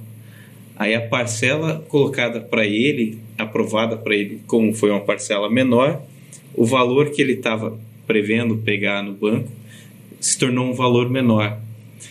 E isso daí, depois o cara queria me matar, mas assim, a obra continuou com o mesmo preço, né? Só que o dinheiro que ele conseguiu pegar na operação foi menor. O que fez com que ele tivesse que ir a outro banco pegar um outro tipo de empréstimo para conseguir finalizar a obra. Acontece muito isso. Só para finalizar essa questão do crédito, hoje qual que é o limite do potencial de endividamento da família em termos da renda? Porcentagem. Em termos percentuais, 30%. Vamos falar o que todo mundo... Então, se uma pessoa ganha R$ 2.500, ela pode comprometer no máximo... Aí você me pegou, aí você faz essa conta aí. Aí você me... Faz a conta com 1.000 que fica mais fácil. Eu sempre faço com o número. Coloca 2.500, fala 2.000 e 600. Pronto. Então, você já sabe aí, se você tiver R$2.000, o máximo que vai aprovar de parcela para você é R$600. Então, você vai fazendo essa conta na média de 30%. A gente fala na média, a gente também fala para você ficar atento aos correspondentes, porque esse valor, em função do rate, em função de várias outras situações, pode cair também, né? Então, assim, o banco pode avaliar que você tem um potencial, um crédito de risco, e ele dizer que ele não vai comprometer 30% da renda, ele quer comprometer 25% da renda. Então, isso é muito comum acontecer também, e eu vejo pessoas, às vezes, mas por que não liberou mais? E aí entra em toda essa complexidade que o Juliano tentou passar aqui para vocês, que tem uma complexidade interna, mas para o cliente é bem simples, é o que aprova, o que libera, que é para realmente simplificar a conversa, porque não dá para você explicar para o cliente 100% tudo, né? Então, tem alguns detalhes que é muito particular do banco. Eu entendo que ele que é o detentor ali do recurso, ele que está fazendo a curadoria ali do recurso, então ele tem que tomar cuidado para quem que empresta, né? Porque tem gente que acha que o banco adora entrar com uma ação e tomar a casa. Mas o que a gente vê, assim, a realidade dos bancos é que o que ele menos quer é ter problema jurídico, o que ele menos quer é leilão das casas, o que ele menos quer é essa burocracia a mais durante o crédito. Ele só quer que você pague o juro bonitinho, durante o período certinho, que você seja um bom cliente e que peça ali de novo o próximo financiamento. E aí eu também queria já tocar nesse assunto sobre o financiamento em si mesmo. Porque nós podíamos, há um tempo atrás, o cliente ele poderia fazer vários financiamentos no nome dele. E parece que teve uma alteração que no momento não está sendo permitido isso. Como que está isso no mercado hoje? Para valores, vamos trabalhar com SBPE, né? A gente sai um pouco do Minha Casa Minha Vida. Você pode sim ter mais de um financiamento, desde que teu bolso, né? Que manda é o teu bolso, tua capacidade mensal de endividamento. Ele aguente desde que sejam financiamentos de imóveis novos ou imóveis usados. Se a pessoa tiver um financiamento vigente e ela quiser fazer uma construção, aí não, aí a Caixa está barrando isso no momento. Existe uma razão também. O porquê disso daí? A gente trabalha com funding, tá? Funding do Minha Casa Minha Vida vem do FGTS. O funding do SBPE, ele vem de recurso de poupança, tá? Recurso de poupança está indo para onde? Selic alta, recurso de poupança sai da poupança e vai para outros tipos de investimentos que estão retornando muito mais. Se eu tenho recurso menor de poupança, por consequência, eu posso emprestar menos, tá? Se eu tenho que emprestar menos, eu não posso emprestar para poucas pessoas. Eu tenho que diluir isso daí num número maior de pessoas. Por isso que eu restringo o segundo financiamento para quem já tem um vigente só para construção, entendeu? Ele então, pode comprar a casa pronta, pode, mas ele não pode construir. Correto. Né? Isso em qualquer dos financiamentos? Os outros financiamentos, quando a gente eu faço uma separação bem básica assim entre Minha Casa Minha Vida e SBPE.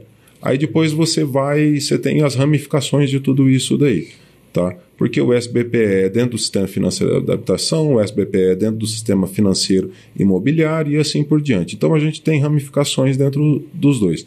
Quando é Minha Casa Minha Vida, tá? Não dá para ter o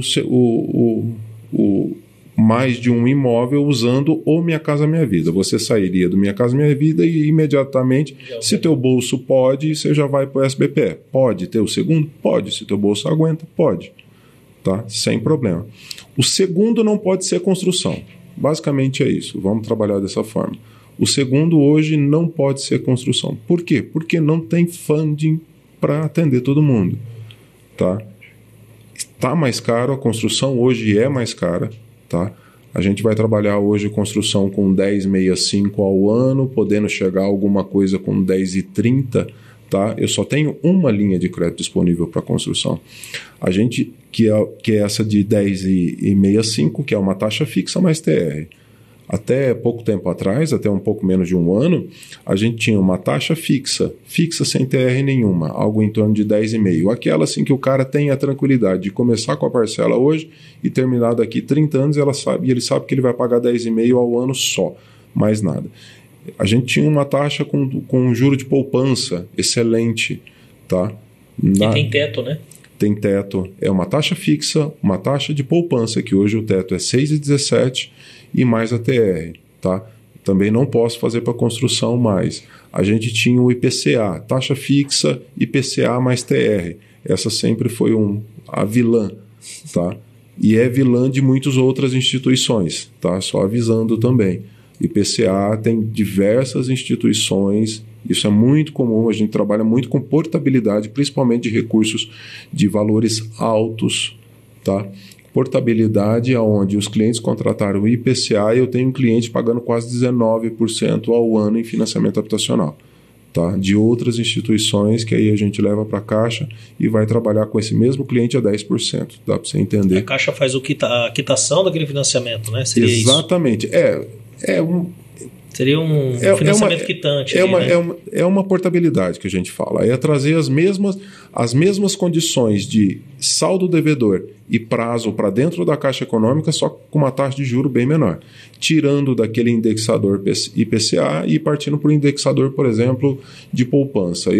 É o que eu falei, eu tenho clientes que pagam 19 ao ano, que saem de 19 e estão chegando na Caixa para ser mais exato, 11,07. Tá? Taxa cheia. Absurda, a redução da parcela é muito grande. Se você for ver ao longo de anos, né, vai dar uma diferença se você pagar 2, 3 casas a mais. Cara, se você conseguir uma diferença de parcela, às vezes os clientes acham que não é tanto. Uma diferença de juro hoje de 2, 3%, alguma coisa assim, no ano, tá? Eu posso ser muito sincero com você, um dos últimos que eu fiz, que dava uma diferença um pouco mais de 3% ali ao ano do banco que a gente portou para dentro da Caixa Econômica Federal, tá? Ele deu a menos para o cara, ele quis manter a parcela. Olha a jogada também. Ele falou, não, ele foi bem sincero comigo, eu perguntei para ele, eu falei, esse valor para você, o teu valor de parcela é confortável? Ele falou, Juliano, é confortável. Eu falei, então vamos fazer o seguinte, o teu cálculo vai ser diferente. Eu vou deixar o teu valor de parcela A gente liquida o saldo devedor lá, ele reduziu, eu lembro até hoje, 59 parcelas do financiamento dele. Tá? Parcela de aproximadamente R$ 3.500. Então dá para você ter uma ideia do que ele economizou. Tá? Então essas jogadas dá para fazer. Jogada não é o nome adequado, mas esses cálculos para a gente poder trabalhar isso daí. Tá? Outro cliente, estou trabalhando um cliente, são 60 já mais ou menos calculados, 60 parcelas, valor de parcela dele, R$10,5. Tá? 60 parcelas a R$10.500. Faz o cálculo, quanto que dá isso, tá? No bolso do cara. Para deixar a parcelinha dele igual e trazer. Tá? Então, tudo isso dá para fazer. A portabilidade é extremamente interessante. Até mesmo se você entrar hoje dentro do caixa.gov.br, você vai ver lá, traga o seu financiamento habitacional para dentro da Caixa Econômica. Caixa Econômica é o melhor banco, sim. Sou defensor. Vou falar sempre isso porque é loucura isso dentro da Caixa Econômica, cara. O volume de crédito é tão grande, principalmente nos menores, né? E assim, mas nacionalmente dizendo, ele é tão grande que ela pode proporcionar tudo isso para todo mundo. Você falou naquela questão de aquisição e construção, análise de crédito e que não tinha funding, seria os fundos para fazer. Mas eu, quando vou analisar o meu crédito, se eu colocar que eu já tenho um imóvel, eu consigo ter acesso à Minha Casa Minha Vida ou eu não consigo ter esse acesso? Ou só entraria numa outra linha? Você tem que entrar numa outra linha. Minha Casa Minha Vida, ele é para você, para que seja o teu primeiro imóvel. Tá? Eu posso comprar o meu segundo imóvel depois de ter vendido o meu imóvel e ter, por consequência, também liquidado o meu financiamento anterior? Pode comprar um segundo. Meu CPF já foi objeto de subsídio junto à Caixa Econômica Federal, subsídio do governo? Sim, foi. É fácil de consultar também, só chegar fgts.gov.br, tem lá um linkzinho lá onde você abre e coloca, o CPF dessa pessoa já teve subsídio do Minha Casa Minha Vida? Teve. Beleza, se ela já teve uma vez o subsídio, ela não vai ter o subsídio total do governo. Tá? Ela vai ter um diferencial de juro. Ela vai sair, por exemplo, de um juro de 4,5, 5, 5,5, ela vai partir para um juro de 7,66. Beleza, só isso. É um bom juro ainda, tá? Né? É excelente juro. Não, mas aqui vai então a segunda pergunta. Se eu tenho uma casa no meu nome, minha esposa pode buscar uma casa no nome dela ou o CPF do marido e da mulher ele é tratado como um só? Ele é tratado como um só. No financiamento habitacional, em qualquer instituição bancária, e isso daí é uma situação do sistema financeiro mesmo da habitação, das regras do sistema, ele deve ser tratado. Só tem que ficar atento, João, a um detalhe que às vezes as pessoas não se atêm. Por exemplo, às vezes eu tenho uma casa, eu moro em uma casa, só que ela não é averbada, eu não tenho projeto, eu não tenho nada e na escritura consta só o terreno. São situações diferentes aí que a gente precisa analisar. Daí não consta a casa, a pessoa ela tem a propriedade de um lote. Tá? Então são situações que existem possibilidades no mercado. Tá? Então a pessoa ela pode, né, fazer aí, ela não teria um imóvel no nome dela, ela teria uma outra opção. Mas aí se tiver averbada a casa certinho, não tem o que fazer, porque dela já consta no seu nome ali. Não, mas gostei das respostas, né? Aí vamos lá, que pergunta de quem quer comprar uma casa, né? Se eu já tenho a casa no nome da minha esposa e eu tenho separação total de bens, ele ainda assim é... Para Minha Casa Minha Vida é. Para Minha Casa Minha Vida é. Sim. O programa de governo ele diz que é a renda familiar. Ele trata de familiar. Ele não especifica, ele não faz essa distinção de separação total ou não, sabe? Existe todo, né, o lado civil disso daí, do registro civil disso, mas o programa Minha Casa Minha Vida é bem claro, dizendo a respeito de renda familiar. A gente tem que colocar a renda da família, tá? No SBPE já muda, né? Isso é só pro Minha Casa Minha Vida, né? Ele pode mudar, mas você muitas vezes tem que pensar, na análise, o sistema está preparado para olhar 2 CPFs, 2, 3, 4, você pode comprar uma casa em 10 pessoas, 20 pessoas, independente. Eu vou até tocar num outro assunto que eu acho interessante o pessoal saber. O sistema está preparado para que todos aqueles participantes com renda ou sem renda, mas que tenham um vínculo civil, né, casados, isso daí tudo, ele tá preparado para olhar endividamento, por exemplo. Então, muitas vezes, eu tenho a minha esposa que não tem renda formal, tá? Mas ela tem um bom endividamento, um valor de endividamento interessante. Então, às vezes, o endividamento dela vai reduzir o meu crédito, tá? Eu não quero colocar a renda dela, mas vamos pensar numa outra coisa. Você tem um seguro que te garante, dentro da tua parcela, você tem um seguro que te garante contra falecimento ou invalidez permanente, tá? Se somente eu tiver com renda no meu financiamento, o seguro só vai pagar 100% se eu vier a falecer. Se ela vier a falecer, o seguro não paga nada. Ele não reduz a taxa de juros. O saldo devedor, tá? Então, se a gente tem ali 50% da renda, ou, né, como um exemplo, se eu vier a faltar, ficam só 50% do saldo devedor para minha cônjuge, tá? Então, ele assim, elimina uma pessoa ali da operação. Isso, ele cobre isso daí. A seguradora cobre isso não daí. Cobre, interessante sabe? Deixar isso que ele não cobre integralmente, né? Ele vai cobrir só a parte que a pessoa é respondente do crédito, né? Então é importante a pessoa estar atenta. Se ela tem, por exemplo... Conversar sobre isso. Tem pessoas que não querem ter o 100% para ela e depois ficar. E daí? E se a outra pessoa, ela sim participa da renda, ela não tem a renda formal, mas ela participa.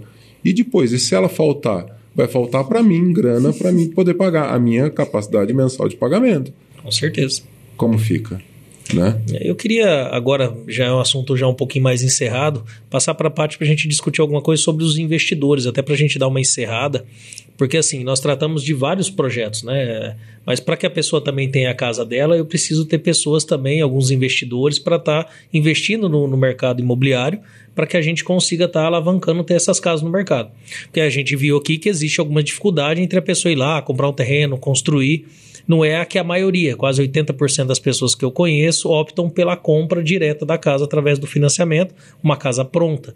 Que as pessoas entendem a dificuldade da construção, entendem vários processos. Apesar de eu não concordar com isso, acho que a pessoa tem que pesquisar um pouquinho mais, porque é um baita sonho da família. Você não está comprando uma camiseta, não está comprando um shorts, nada. É uma coisa que vai ficar para a família por vários anos. Então, acho que deveria ter uma atenção maior. Muitas vezes eu vejo as pessoas comprando casa no fator emocional puro, por pressa, e compensaria pagar aluguel mais uns 6 meses, 1 ano e fazer um negócio um pouco mais inteligente, né?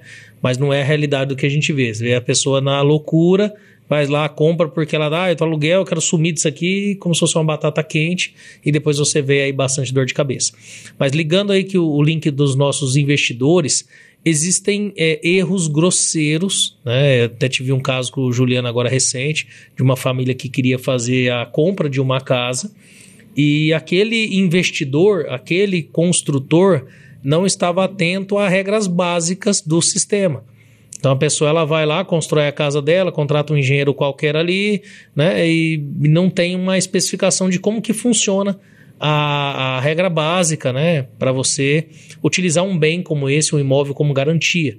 Então, assim, queria já puxar para a parte para ela explicar um pouquinho sobre isso e se existem algumas situações. Por isso que é importante que você, que é investidor, procure um profissional que já está atuante nesse mercado, né? Porque existem vários mercados, né? E existem aí esse mercado específico que é aqueles engenheiros ou outros profissionais que atendem, né, especificamente construtores, né, que eles atendem aí com documentação, com o que é preciso. Eu queria que a Paty explicasse um pouquinho para nós, para que, se alguém está nos assistindo, seja aí um engenheiro ou um construtor, alguém que quer iniciar nesse mercado, né, para ajudar as famílias aí também a terem seus imóveis, o que ele precisa fazer, qual que são as situações básicas aí. Exato, é igual você falou, procurar um profissional que não é só, eu vou procurar alguém que tem CREA ou CAL, né, de arquitetura, e fazer o projeto para mim, porque é simples, vou fazer casa para vender. Recentemente, até no escritório veio, e é um rapaz que eu fiz a casa dele, construção financiada, e ele mesmo é construtor, ele resolveu fazer uma para vender e caiu no erro. Ele fez com uma outra pessoa, achou acho que o projeto mais barato, achou o cliente, levou para mim lá, eu dei uma olhada, falei, dá certo e tal, só que vamos olhar o documento. Aí tem uma regra já da Caixa há alguns anos, né? Até por segurança também, que o imóvel, quando você faz para vender financiado, principalmente em linhas que usem recursos do FGTS, para o cotista ou Minha Casa Minha Vida, ela tem que ser construída, ter a execução por uma construtora. E a execução estava lá, um engenheiro, pessoa física. E aí falei, olha, tá tudo certo, o crédito, a pessoa que vai comprar, só que o teu imóvel não está enquadrando.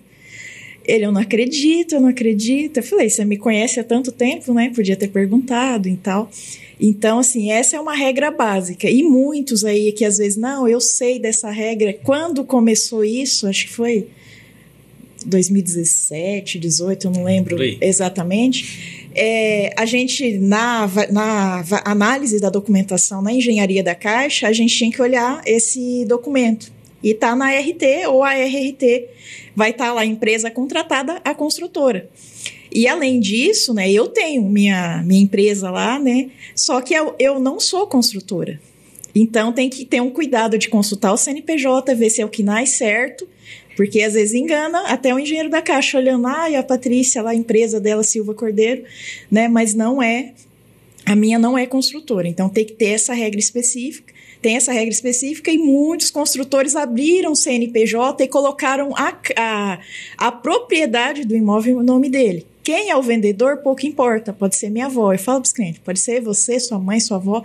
O proprietário do imóvel, pouco importa quem seja. A execução, a Caixa que é uma construtora. E daí não é tão simples, né? Aí alguns abrem construtora ou contratam uma construtora para fazer essa parte, né?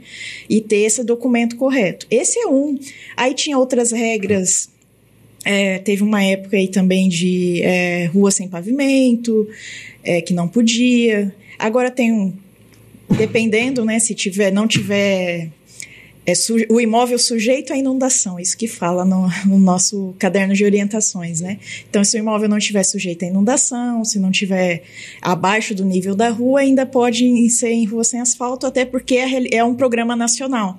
Então, aqui na nossa realidade, a Paranavaí tem ruas aí sem pavimentação, né? Bem poucas. Mas em municípios igual Vistoriava, ali Santa Isabel do Ivaí, alguns municípios menores, aí tem 20%, 10%. E Nordeste, qual que é a realidade? Então, essa regra caiu desde que tem ali uma condição mínima, né, de habitabilidade, que é a palavra também que a Caixa usa. E daí tem outras regras, igual passou a ser exigido imóvel de laje há um tempo atrás e tal. Hoje até pode, as pessoas acham que a casa de forro não pode vender, não sei o que, não tem. A gente pode avaliar o imóvel desde que se for de forro, só que fala que a gente tem que considerar isso na avaliação. É um valor um pouco menor, né? Na hora da avaliação reduz o valor. E tem algumas regras também, né, Paty? Porque a pessoa ela não pode fazer uma casa de forro de qualquer forma também, escolher qualquer tipo de telhado. Exato. É por isso que precisa ter um profissional, né, que é da área específica, para dizer quais os materiais que você precisa estar utilizando, né? Se você fizer uma casa de forro, tem um tipo específico de telhamento que você tem que pôr, não pode pôr duas estruturas frágeis, né? Que é o que a Caixa não aceita. Resumindo para você de a garantia, casa, né? Você não poderia usar forro e telha de fibrocimento, por exemplo, né? Telha de amianto ali. Então, você teria que estar utilizando estrutura mais resistente, telha de concreto, telha de barro, né? São as situações que você pode estar utilizando. Inclusive, voltou a ser aceita até para imóveis novos, né? Mas não vão fazer, viu, pessoal? Porque tá todo mundo fazendo laje. Eu sempre reclamava isso aqui em Paranavaí. Quando veio essa regra da laje, agora voltou a poder fazer de forro. Aí eu falei, mas agora, se os construtores começarem a fazer, né, o pessoal vai preferir comprar de laje e tal, então não fazem, mas pode. Tá? Mas aí é que nem você mesma comentou, aí eu acho que é o próprio mercado que tem que selecionar, porque aí existe o potencial do cliente de compra. E às vezes você permitir a casa com forro, você está permitindo também a possibilidade de um financiamento menor, de um endividamento menor, de uma família com uma renda menor, talvez até mesmo, né, poder estar pleiteando o financiamento. Então, aí eu já acho que é o mercado, né, ele tem que selecionar. Ou até dele comprar, de repente, um imóvel um pouco maior, porque vai ter uma depreciação ali, né, com Ele essa consegue. Questão. Então, ele consegue comprar um imóvel que atenda a família dele, mas com o forro, que eu morei em casa de forro, não tem problema nenhum. Deixa eu só fazer um adendo, o Juliano estava comentando, contar um pouquinho da história aqui. Eu tive o Minha Casa Minha Vida lá em 2013, né, eu fiz um financiamento, uma pessoa, um construtor que é amigo meu, eu queria morar naquele bairro e a possibilidade aqui na cidade era só fazer geminada. Eu falei, olha, eu vou fazer o projeto e eu vou comprar uma casa sua. A outra forma legal de você fechar o negócio, né? É uma situação meio rara. Eu falo para meus clientes assim, eu falei, gente, não é para todo mundo. Eu falei, vou fazer o projeto das duas, tem que fazer todo o processo, condomínio e tal. Financiei uma casa de 70 metros, deixei 12 metros de recuo, meu terreno tinha 40 metros de profundidade, meio né? de quadra. Meio de quadra, 7 e pouco por 40, né? Então, eu fiz com 70 metros, porque é o limite do bairro também, financiamos, entrei no Minha Casa Minha Vida, eu queria pagar o menor juro possível, aí ele falou, mas e se não der Minha Casa Minha Vida, se a casa é isso ou aquilo? Eu falei, profissional liberal, eu faço aí um prolabore, tenho capacidade de pagamento maior, né, e a gente aprova em outra linha, mas não era a minha vontade, né, falei, meu primeiro imóvel eu quero entrar no menor juro possível. Fiz, deu tudo certo, peguei até um aumento de teto, eu tinha dado uma entrada para ele, aumentou o teto bem na época, antes de terminar a casa, então ele me voltou um troco, fiz as ampliações, essa casa... Eu fiz a casa para mim, minha família, eu só tinha um filho na época, depois nasceu minha menina, mas eu deixei a possibilidade de ampliar o outro quarto, fiz uma suíte, banheira, fiz um monte de coisa na casa, um banheiro já no fundo prevendo a piscina, não cheguei a fazer ela, escritório na frente, do jeito que eu precisava. Eu deixei ela com 153 metros, eu financiei 70, deixei com 153. 6 anos pagando financiamento, daí nunca que eu pensei, né, eu estava querendo comprar o terreno do lado para ver se eu ampliava a minha casa ali, o cara não quis vender, apareceu uma outra oportunidade, que daí é o que poucas pessoas sabem também, você não precisa ter quitado, né, naquela época até um financiamento para fazer outro. Minha capacidade de renda tinha aumentado, apareceu um imóvel de leilão no mesmo bairro que eu moro. Um terreno, uma casa de 170 metros, um terreno de 556 metros quadrados. Linda a casa, só para encurtar a conversa. 30 metros de frente de terreno, eu tinha 7, né? Então, eu falei, nossa, daí fui acompanhando o site, ele chegou num valor que eu queria, e eu não podia esperar. Eu vou esperar vender a minha para... Eu e meu marido fizemos ali avaliação de crédito, aprovamos o financiamento, financiei leilão, de quem quiser saber um pouquinho mais depois a gente também entende, meu esposo é credenciado da Caixa para venda de imóveis, né, de leilão. A gente fez a avaliação, deu tudo certo, financiei 95% do valor do imóvel, tendo ainda o financiamento do Minha Casa Minha Vida. Ficamos ali, reformei um pouco a casa e tentando vender a minha, demorei uns 3, 4 meses, mudei da outra, pus vender, coisa de Deus, consegui vender a casa, Minha Casa Minha Vida, agora com 153 metros, pelo mesmo valor desse imóvel de leilão que eu comprei. Olha que benção. Entendeu? Então, assim, quando que eu imaginei? Eu projetei minha casa, eu deixei escritório na frente, lugar para piscina, garagem dava para fazer coberta ali para 3 carros, eu tinha terreno, era do jeitinho ali, só que apareceu uma oportunidade, então a gente não pode ficar preso, às vezes pensando que vai ficar eternamente. Então, às vezes, eu falo, o quanto antes saia do aluguel, se possível, ali faz o teu financiamento, adquire teu imóvel, é patrimônio, tem seguro de vida. Você já está deixando... que for na loucura, né? Igual eu falei. Exato. Você está deixando algo para os seus filhos ali, né? E lá na frente, de repente, essa casa, você hoje não atende, a questão de parcela e tal, existe algo na Caixa que chama, em outros bancos também, chama interveniente quitante. Se aparecer uma oportunidade de negócio, você for vender a sua casa, você não precisa ir lá, eu preciso ter um saldo devedor de 100 mil, eu preciso arranjar 100 mil para vender minha casa. O financiamento da pessoa que for comprar o seu imóvel, que já está valorizado, né, e você tem um saldo devedor menor, vai quitar o seu. Então, não existe transferência de financiamento, existe quitação. Interveniente e quitante. Uma pessoa com crédito aprovado, num valor ali, a Caixa vai quitar, vamos supor que você está devendo 100 mil e teu imóvel você está vendendo por 200. Vai quitar lá 100 mil e 200 mil que a pessoa vai financiar lá, por exemplo. 100 vem para você. O 100 vem para você, você vai pegar o troco. Ai, Patrícia, achei uma pessoa que vai vender a casa, vai me pagar à vista. Pega o dinheiro dela e quita o seu.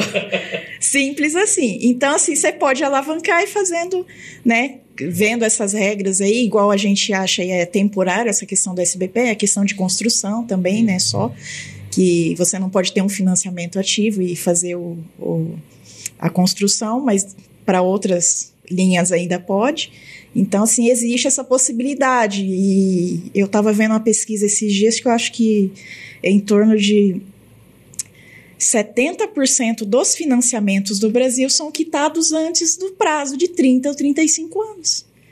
Sem contar a amortização, tem umas outras regras aí que eu fiz no meu próprio financiamento, que é interessante comentar também. Minha parcela atual hoje é R$ 3.100. Se eu pegar esses mesmos 3.100, você faz isso dentro do aplicativo lá da Caixa, onde tem um financiamento, fala, se eu for amortizar, o que acontece? E o meu tá na saque, tá? Se eu for amortizar esses 3.100 aí, jogar mais um 3.100 lá, quantos meses eu reduzo? Isso, que deu legal. 13 meses. Que loucura. Se eu fizer isso uma vez por ano, eu tiro um ano. Então, o financiamento meu é 35 anos. Vou fazer em 17 anos e meio, eu quito o imóvel. Tiro todo o juro dessas parcelas, né, de trás lá, que o pessoal costuma falar de trás para frente, mas não é bem esse termo.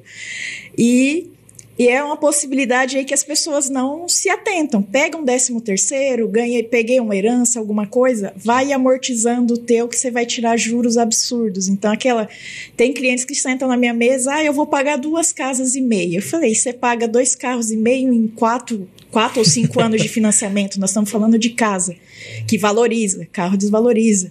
Então, eu falei, você não pode comparar um imóvel. Eu falo para os clientes, você está esperando receber uma herança, ganhar na Mega Sena para comprar seu imóvel, aí vai chegando a idade, a hora que você estiver lá com 50, 55 anos, vai pensar em comprar o imóvel, você descobre que seu prazo está reduzido, você tem que ganhar mais, vai pagar mais de parcela para pegar o mesmo tanto que uma pessoa mais jovem, né? E sem contar, você fala no mercado há mais de 15 anos ali, você vê o que teve de boom imobiliário, boom de valorização. Então, cada dia que eu vejo está mais difícil da pessoa conquistar a casa. Então, se você pegar uma casa de 80 metros há 12 anos atrás, era R$80 mil. Hoje, uma casa de 80 metros está comprando por R$200 mil. Então, é uma coisa que a pessoa tem que ter essa visão, né? Ela não está só pagando a mais a casa, dobrando o valor. A própria casa dobrou, triplicou o valor também. Então, isso são visões legais. E para a gente encerrar o podcast, eu acho que se eu deixar de falar sobre isso, acho que a gente vai ter um problema. Nós estamos falando sobre financiamento imobiliário e tem uma das coisas que a gente mais ouve falar, que é sobre o FGTS. Nós falamos com ele como fundo, mas ele pode ser utilizado para estar sendo abatido no saldo devedor desse imóvel. Eu queria que o Juliano falasse um pouquinho mais sobre isso, sobre essa questão de como que ele faz essa quitação, ele pode estar utilizando esse recurso, e como que ele funciona para construção também. O FGTS, para você que está em casa, ele é uma moeda de troca sensacional ali, né? Você pode estar utilizando ele para estar alavancando o seu negócio também. Então, tanto para você construir, isso tem que ficar bem claro, tanto para você construir quanto para você comprar o imóvel, né? Então, eu só queria que explicasse um pouquinho sobre isso, para a gente poder estar encerrando aí o tema sobre financiamento imobiliário. Vamos lá. Achei legal a questão. Voltando a falar da importância do fundo, vou pedir uma coisa para quem está vendo e ouvindo a gente. Vamos parar de antecipar fundo de garantia. Pelo amor de Deus, para com isso. Para de vender saldo de fundo de garantia 6, 7, 8 anos para frente. Você está acabando com o patrimônio teu. Você tocou nesse assunto de patrimônio. Muito rápido e de uma forma muito errada. Você está pagando um juro muito alto, 3, 3,5, 4, 4,5, dependendo da instituição. Tem um monte financeiro que faz isso. E você perde um recurso que ele fica bloqueado, tá? Estou falando de saque aniversário. Isso daí é uma Isso daí não deveria existir, tá? A minha opinião é essa, não deveria existir o saque aniversário, não deveria existir muito menos a antecipação de saque, tá? Isso é um absurdo, então parem com isso. Eu tenho muita gente que chega lá, hoje teve um caso exatamente assim, a pessoa com 14 mil reais bloqueado. Por que bloqueado? Porque fica como garantia, o banco precisa receber aquele recurso, então fica bloqueado. Ele tinha pouco mais de 15 mil reais, então se ele tivesse desbloqueado, ele tinha pouco mais de 15 mil reais para poder utilizar na aquisição do imóvel. Ano passado, muito, né? Não vou tocar nos assuntos particulares das pessoas, mas acabou utilizando aquele dinheiro para outras finalidades e agora está perdendo a oportunidade de utilizar no imóvel, seja na aquisição. Na aquisição, vamos pensar o seguinte, o fundo de garantia ele soma, tá? É calculado o valor de parcela, a gente calcula o valor da capacidade mensal de pagamento da pessoa. Aquele valor de capacidade mensal, ela libera X recurso. Quanto? 100 mil reais, exemplo. Tá? Liberei 500 reais, o banco liberou 500 reais para a pessoa poder pagar em 30 anos. 500 reais em 30 anos, uma determinada taxa de juros vai dar 100 mil de financiamento. A pessoa tem direito a um subsídio de 20 mil reais. Então, 100 mil de financiamento mais 20 mil reais de subsídio. Então, está somando 120 mil reais. Ela tem mais 10 mil reais de FGTS. Então, 100 mil reais de financiamento, mais 20 de subsídio e mais 10 mil reais de financiamento. É isso que o vendedor vai receber, 130 mil reais. Tá? Tudo vem somando. Então, o FGTS, na aquisição de um imóvel novo ou usado, ele vai somando. O FGTS numa aquisição e construção, ou construção em terreno próprio, ou reforma também, uma finalização, né, Paty? Reforma não, me desculpa, reforma não pode ser usado durante a reforma, mas numa finalização de obra, com obra menos 70% de obra, ele vai entrar junto com as liberações de financiamento do banco. O banco foi feita uma medição, vai liberar 10% que eu peguei de financiamento, mais 10% do que eu tinha de saldo de FGTS utilizado ali. É assim que vai acontecer. Ele vai liberar durante o tempo, durante o cronograma que o teu RT, responsável técnico, decidiu com você. Tá? Uma outra coisa que é importante, quando você entra com uma solicitação de financiamento de construção para o banco, você fez o projeto. Você pediu que tua casa fosse feita daquela forma, você pediu que tua liberação de crédito fosse feita daquela forma. Tá? Eu estou liberando meu crédito em 5 parcelas, estou liberando meu crédito em 10 parcelas, então se atenha a isso, porque foi combinado entre você, o teu responsável técnico, e provavelmente entre a pessoa que vai fazer a tua execução ali, o teu mestre de obras e tudo aquilo. Tá? Então tome muito cuidado com isso, não é o banco que determina isso. O banco só aceita ou não o teu projeto. Tá? Então isso é importante. E o FGTS também ele pode ser usado para abater parcelas. O que a Paty falou é extremamente interessante. Eu só quero lembrar o seguinte, se você pegou 100 mil, só lembre que você tem que pagar 100 mil. Independente, daqui a um mês eu quero quitar o meu financiamento, quanto que eu devo? 1 mês de juro mais 100 mil reais. Então, assim, não vamos imaginar que banco não vai me cobrar o meu capital, o que eu peguei de capital. Vai cobrar sim, tá? Peguei 100, pago 100. Pago 100 mais o juro sobre 1 ano, sobre 2 anos, sobre 3 anos, sobre 10 anos e assim por diante, tá? A antecipação de parcela, né, entre aspas, antecipação, que isso daí elimina todo o juro, elimina todo o seguro, elimina uma taxa de administração, se existir. Existem alguns contratos que têm taxa de administração de R$25 embutida nele, tá? Então elimina tudo isso. Então isso faz com que eu pague menos juros, tá? E é extremamente interessante fazer isso sim. Você pode usar, voltando agora, pode usar o FGTS para fazer isso, reduzir lá do final o teu número de parcelas, você pode reduzir nas parcelas completas do início ao fim, não compensa, na maioria das vezes não compensa, ou você pode reduzir usando o FGTS durante 1 ano, até 80% do valor da tua parcela. Se eu tenho uma parcela de R$1.000, tá? Eu posso diminuir até R$800 dela com a utilização do meu FGTS, desde que eu tenha o meu saldo suficiente para cobrir aquele valor. Tá? Então, pelo menos 20% eu teria que pagar dela ali durante 12 meses. Tá? Essa questão de diminuir todo ano, a cada 12 meses, isso eu posso fazer direto. Reduções, onde eu vou reduzir o prazo, aí eu tenho um gap, um tempo maior que eu preciso aguardar para poder ficar fazendo isso. Tá? Mas é extremamente interessante que se use sim o FGTS para você sair daquele financiamento, para você ter o teu imóvel que sim vai estar valorizado sempre, tá? Sempre entre aspas, até porque você pode não cuidar dele, né? Vamos começar a cuidar do imóvel um pouquinho também. Vou pedir para o pessoal fazer isso também. Não vamos deixar toda a manutenção do imóvel achando que é o banco que tem que fazer manutenção. O banco não faz manutenção, o banco empresta dinheiro para você comprar o teu imóvel e fazer a manutenção do teu imóvel. Por quê? Porque depois ele tem que ser valorizado. Tá? Então, quando você não faz uma manutenção, seja de limpeza, seja de colocar um box dentro de um banheiro, tá? As pessoas acham que isso não é importante. Pintura, é extremamente. Né? Pintura, aquela pintura de fora, sabe, que às vezes fica virada pro terreno baldio, assim, a pessoa não quer, ela acha que aquilo lá não é nada demais, pelo contrário, é extremamente importante para o imóvel. Tomar cuidado, fazer uma limpeza de calha e assim por diante. Tem gente que não limpa a calha, achando que o banco vai ter que depois acionar um seguro ou chamar alguém ou um construtor para poder fazer uma limpeza. Poxa, aí não. Né? Vamos começar a ter mais um entendimento disso, né?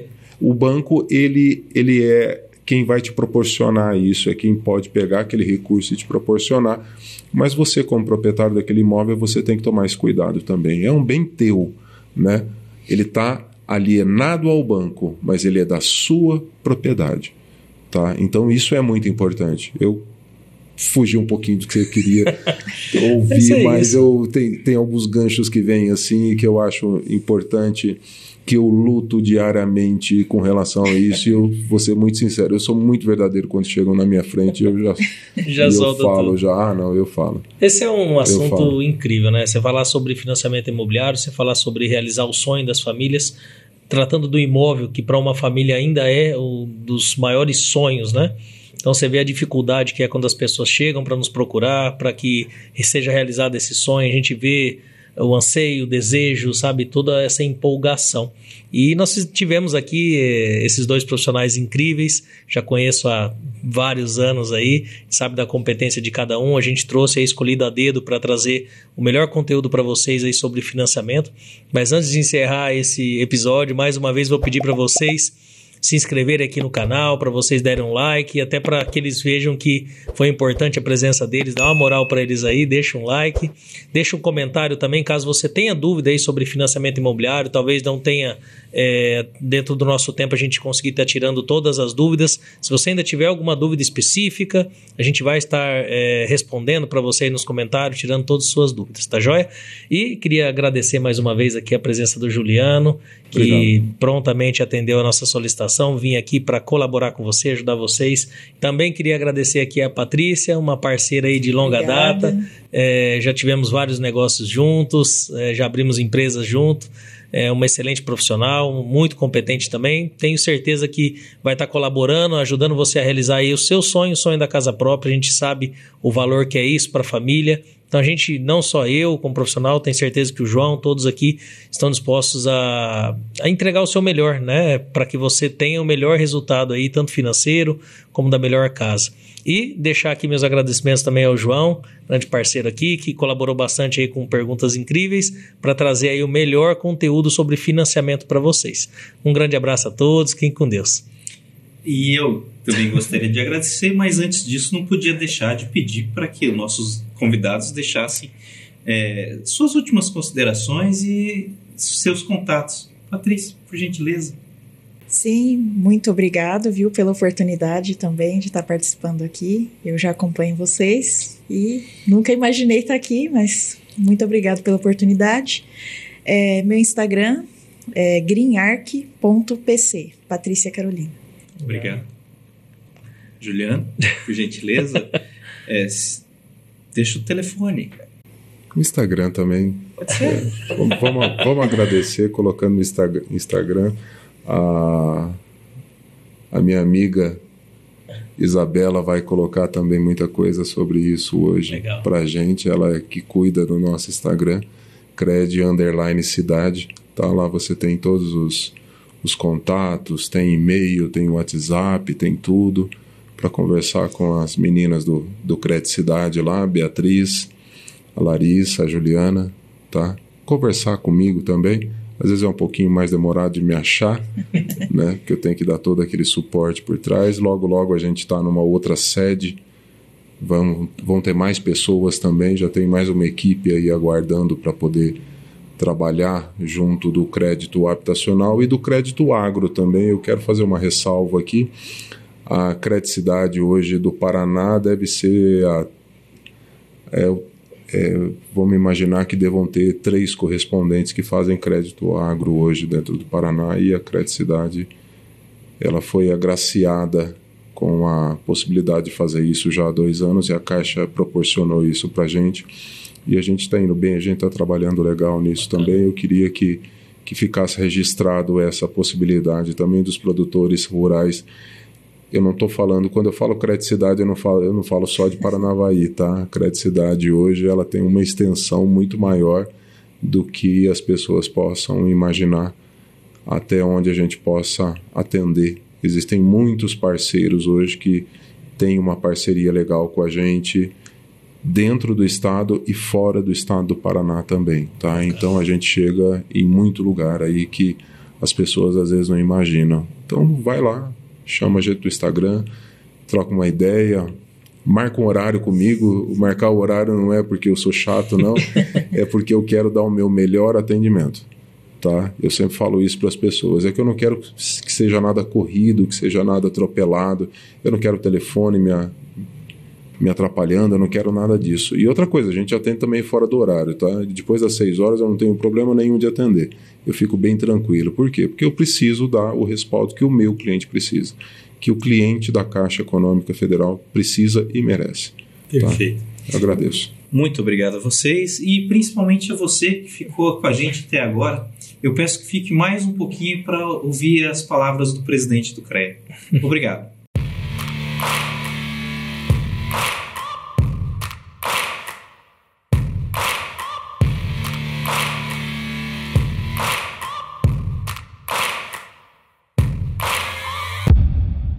Olá, mais um evento dos nossos editais de chamamento. Fomento esse que já realizou mais de 350 parcerias, atingindo cerca de 70 mil profissionais durante o período da nossa gestão, através da realização de seminários, cursos, eventos, hackathons e revistas técnicas que contribuem para a atualização e o contínuo aprimoramento dos profissionais do sistema Confia, CREA e Mútuo. Esse modelo é referência no país em repasse de recursos e resultados efetivos alcançados com as parcerias, respeitando as particularidades das entidades de classe, valorizando a sua eficiência, sua boa gestão e a capacidade de realização, ofertando produtos e serviços relacionados ao nosso sistema profissional. É o CREA Paraná apoiando a inserção, qualificação e a trajetória de seus profissionais na sociedade.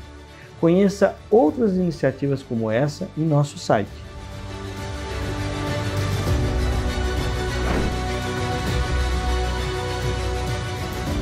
CREA Paraná, um trabalho de muitos profissionais que fazem parte do seu mundo.